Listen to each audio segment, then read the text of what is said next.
Hello there.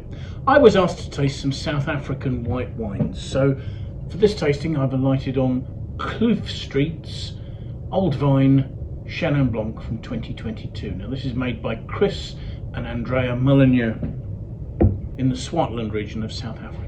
Now Chris and Andrea founded their winery first of all in 2007 and pretty much since the outset seem to have been standard bearers for this region. I think quite a large contribution to that has been the fact that their terroir based wines have come to define the styles of the different areas within Swartland. Now the region has a relatively long history of grape growing. Certainly since the 1960s there have been quite large areas of vineyard planted there to meet demand coming from a wine boom of the time. And what this means is the region now has plenty of good old vine resources and is able to produce some really high quality and some great value wines like this one. The Mullineux vineyards are managed entirely sustainably and their approach in the winery is to use low inputs. The wine's 100% Chenin Blanc and it comes from 3 vineyards. Now I'm not sure if the Mullineux necessarily own all these 3 vineyards, but one of them comes from the Kastilberg region and the other 2 are in Paardeberg. So the first vineyard is, I believe, 40 years old, the other 2 are slightly older.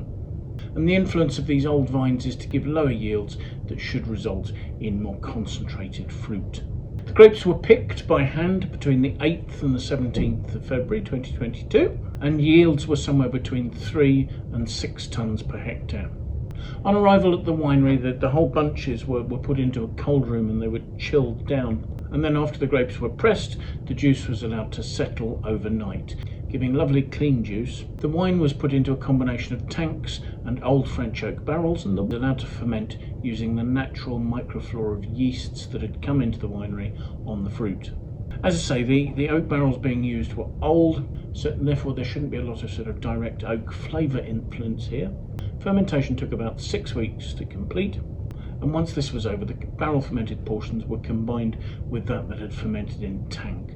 The wine was finally bottled in mid-September of the same year, so it underwent a relatively short period of maturation, and that was in stainless steel tanks. So let's have a look at the wine, shall we? My first remark is that actually that's a medium to deep lemony yellow colour there. Swirling the wine, it has 13% alcohol. It's trying to cling to the glass. It's not doing so effectively enough to form tears particularly readily. There are just some slight signs of it starting there, but in general not a hugely viscous wine.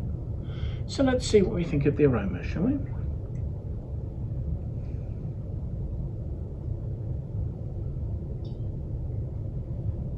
The aromas are lovely and lifted. There's a mineral note, there's a green pear note, but then there's also a sort of a sharp, pungent green note, sort of crab apples, that sort of thing. There are some creamy hints. The aromas have a lovely intensity and there's some quite good complexity as well. So let's have a taste.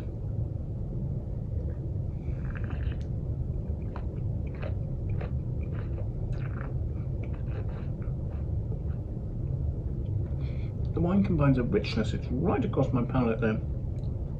It's completely dry and there is this sort of green, crisp sharpness that's in quite contrast to the sort of the ripe pear, almost slightly honeyed notes coming through. There's a richness and a roundness, perhaps a slightly oily texture. But as I say, it's playing against a lovely, minerally, green fruit, mouth-watering crispness. It's giving a lovely long finish of sort of pear, unripe apple, and then moving on to these honeyed and creamy notes. I think also there's a little bit of sort of slightly toasty, slightly gunpowdery note from the natural fermentation that's gone ahead, which is providing a slight minerally, slightly mealy, slightly toasty note on the mid-palate. The wine's mouth-watering freshness means it's lasting really well. So this is a wine that would have the power to stand up to a lot of richer dishes, has the freshness to cut through rich sauces, that sort of thing. It's a wine with nice intensity, lovely complexity, long length. I suspect it's a wine that would quite happily age for 5 or 6 years from now. And given the wine's price, that's actually pretty impressive. I will leave a link to the Wine Searcher webpage for this vintage of this wine, so you can get an idea of whether it's available near you and you can see what value for money it offers. But yes, I think that's a very impressive wine.